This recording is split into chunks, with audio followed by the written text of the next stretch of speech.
All right, everybody, I got a little straight talk for you today. Some straight talk about what it's going to take in order to build a really successful business. But before we get started, you've got to understand one thing. The price that you pay for success in this business is nothing compared to the reward. You know, if you're already financially independent, you know what I'm talking about. And if you're not, it's like talking Greek, right? Guys, it just makes sense. Okay? It just makes sense to condense 40 years of working down to 2. Now, I want you to think about that. If somebody said to you, I can help you condense 40 years of working down to 2, your first initial reaction to that is, no way. There's no way that can happen. But in our business, you can make it happen. And if you just think about the concept, it's like, yeah, I'd love to shrink 40 years of working down to 2. It only makes sense if you realize, though, that those 2 years are going to be busy. You're going to be so busy for the next 2 years, but the result is that you're not going to have to do a blasted thing the rest of your life. You know, I had somebody tell me one time that they don't want to do the business because they don't want to be away from their family. You know, working a job situation is going to take them a lot further from their family than building a business for the next, 2 to 5 years and creating an income where you can be with your family for 24 hours a day, 7 days a week. You know, financial independence is worth any price. And in our business, you don't get paid for what you do. You get paid for what you start. I remember when I was teaching school, I would go in there at, I'd have to be in that building at 8 o'clock and I couldn't leave until 4. And I basically got paid for what I did. From 8 to 4 is what they paid me.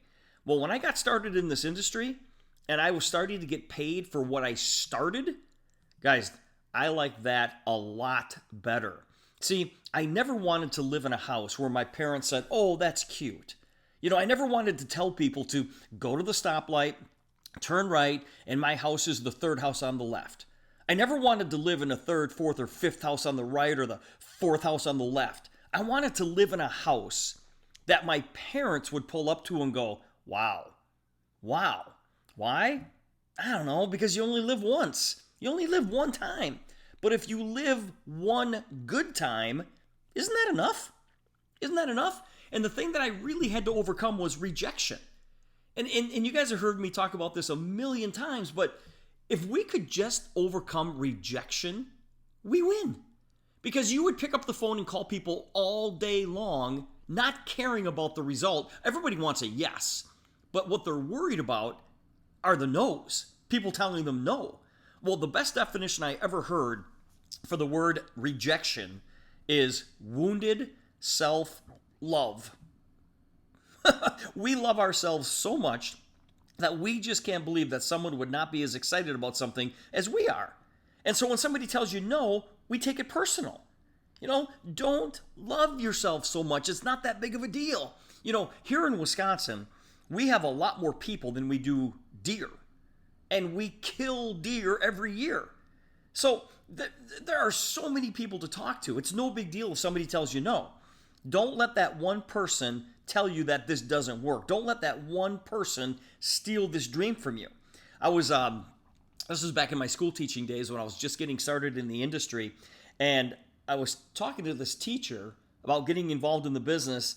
And he said, prove to me that this works. Now, that was difficult for me because I was still teaching school, right? I had to point to other people, but I could point to other people that were already successful, which really would prove to him that it works. And so I just looked at him and I said, well, how long have you been teaching school? And he said, 4 years. And I said, well, how long do you need to teach until you can retire? And he said, well, 26 more years. I looked at him straight in the eye and I said, you've got 26 more years of being dead broke. And you're asking me to prove if this works? Needless to say, he did not join my business. And that was okay, because he didn't see it. I showed him the business. I proved to him that it worked, pointing to other people. But he thought, you know what? I went to school to be a teacher, and that's what I'm going to do for the next 40 years. Guys, the only thing that this company is asking us to do is go out and gather a few customers and show people how to get started gathering a few customers. That's it. That's it. That's all we get to do. That's all we have to do. Listen, you can lose a lot of things in life. You can lose your job, you can lose your house, you can lose your car, but don't ever lose your vision. Quitting is permanent. Pain is temporary. Pain is put in your life on purpose. Why? To grab your attention. Guys, we're always going to have pain in our life. So if you're going to have pain anyway, don't play it safe. Don't play it safe. Most people never regret what they've done. They only regret things that they haven't tried. You know, the first person that I called, this was way back in August of 1990, the very first person that I ever called to be my customer. I remember picking up the phone and, punching in their number, and I prayed to God that they weren't going to answer the phone. I'm like, please don't answer, please don't answer, please don't answer. And when they answered, I knew right then and there that I could build this business because I did something that I hated and I never thought I could do, and that was pick up the phone and talk to somebody about something like an opportunity or, becoming my customer. There are turning points in your business where you realize, yeah, I can do this. And so don't ever, ever give up on your dreams. Why? Because the best days, your best days, are ahead. What most people do when they wake up in the morning is they wake up at the same time without an alarm clock. They brush their teeth during the same segment of Good Morning America.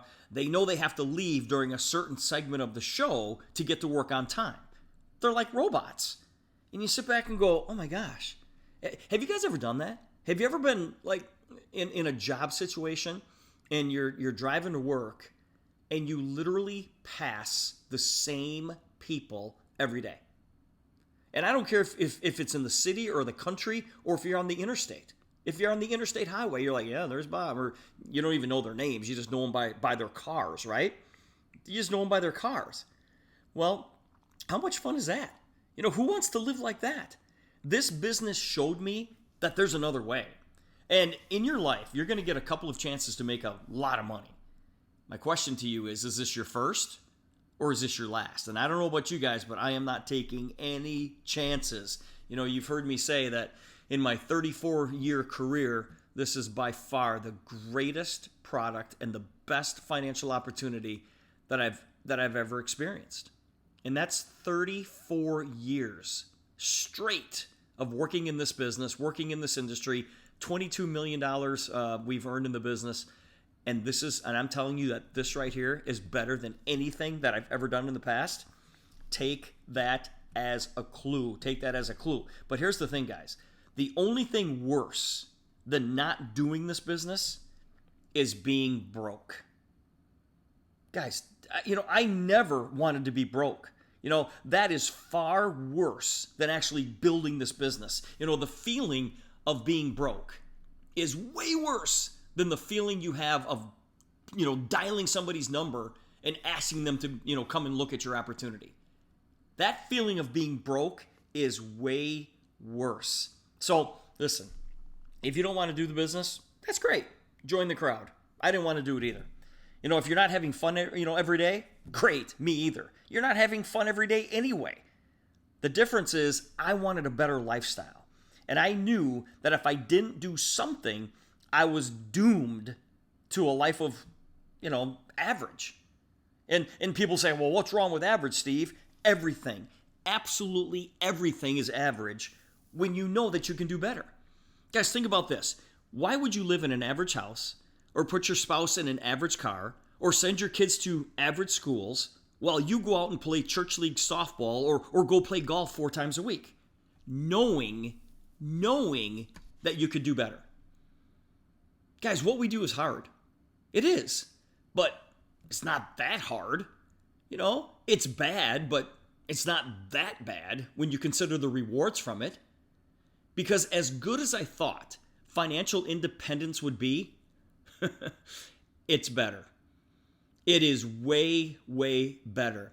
Knowing what I know now, I would have paid 10 times the price. And I don't mean the cost to get started.